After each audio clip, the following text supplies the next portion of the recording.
So when it comes to lighting your live streams or recording videos from your desk, there isn't any really great lighting solutions on the market. Well, that's all changed with the new Elgato Key Light, and we're going to be checking it out in this video.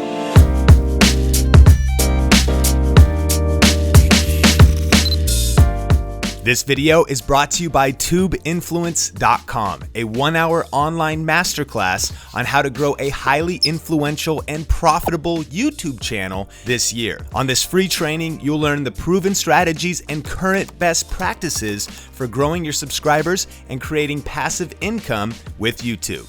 To register for free, just go to tubeinfluence.com. Hey, what's up? Sean here with Think Media, bringing you the best tips and tools for building your influence with online video. And we're here at CES at the Elgato booth talking with Jeff. How's it going? Great, man, great. Just day two, just getting into it. 2 more days, it's gonna be awesome. I feel you. CES is intense, but I am so pumped to be checking out the Key Light. I've been reading about it online. Jeff, break it down, everything that we see here with these lights. All right, well, Key Light is the world's first video light targeted towards content creators. So in the past, creators have been using lights, borrowed from the photography and, filmography segment. And, it's not that perfect to just kind of adopt that and just sort of use duct tape and bubble gum to try to make it fit in your bedroom setup. So, we started from the ground up, starting with the mount. So most content creators are creating right from their bedroom where space is at a bit of a premium. So you don't want these giant light stands or tripods taking up space just so you can have a softbox. So we actually came out with a new pole mount that clamps directly onto your desk up to 3 inches thick, so you can actually push your desk all the way up against the wall while still having lights. And then we designed the lights around that. We wanted to make them thin, we wanted to make them bright, and we wanted to make them run cool.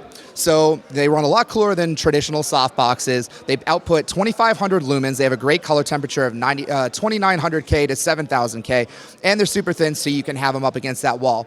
And then the last thing is, once you have them behind your desk and it's all set up, you don't want to be reaching behind there to fiddle with all of your controls. So we actually took off all the hardware controls and we put in a Wi-Fi chip so you can actually control it from an app. So we have an app for Windows, Mac, and coming soon to mobile for iOS and then Android at a later date.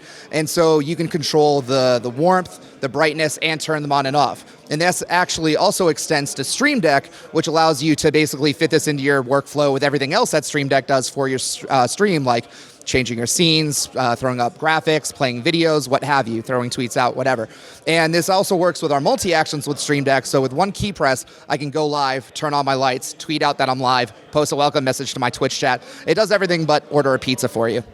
So those are very amazing. And so if we grab the iPad there, we can control some things. For me, I'm really pumped about the fact that, number one, they're low heat. Number two, that they're so slim and really not taking up too much space. Of course, soft boxes are not only larger, but also the more heat, just not as streamlined. The ability to attach it to your desk, but also the controls. I think the ability to adjust your color temperature, you guys have really thought of all of it. And also, as we're diving into some of these features, what are we talking on the price here, Jeff? So for one light and the pole mount included, it's $199.95.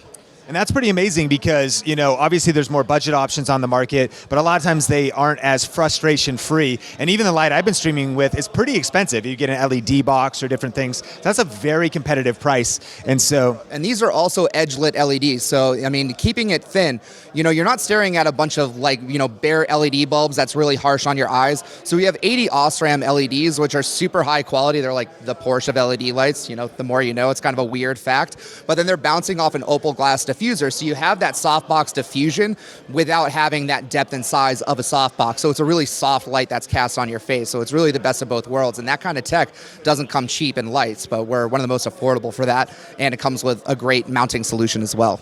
I love that. So Jeff can control the color temperature and even bring the lights all the way down or brighten them up. The brightness is insane. And what's really amazing is that it goes much brighter than probably you would ever use if you were sitting right in front of it. But that lets me know that if you need to move the lights further away from you, or if you are kind of creating a studio, that you've got a lot of versatility for the use there if you have a bigger office or a bigger studio.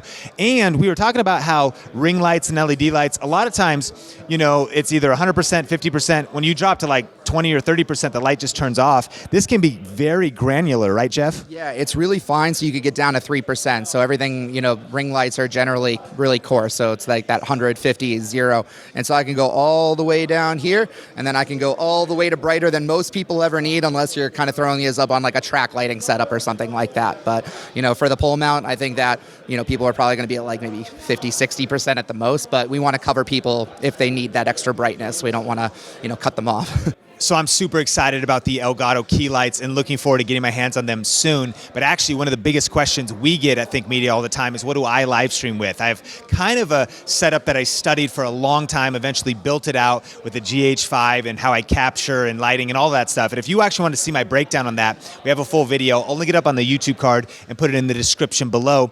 Question of the day: are you live streaming right now, and what kind of content are you doing? Are you doing gaming? And what platform are you live streaming on? If you're an entrepreneur, you're teaching something, is it Facebook, is it Instagram, is it YouTube? Let me know in the comment section below.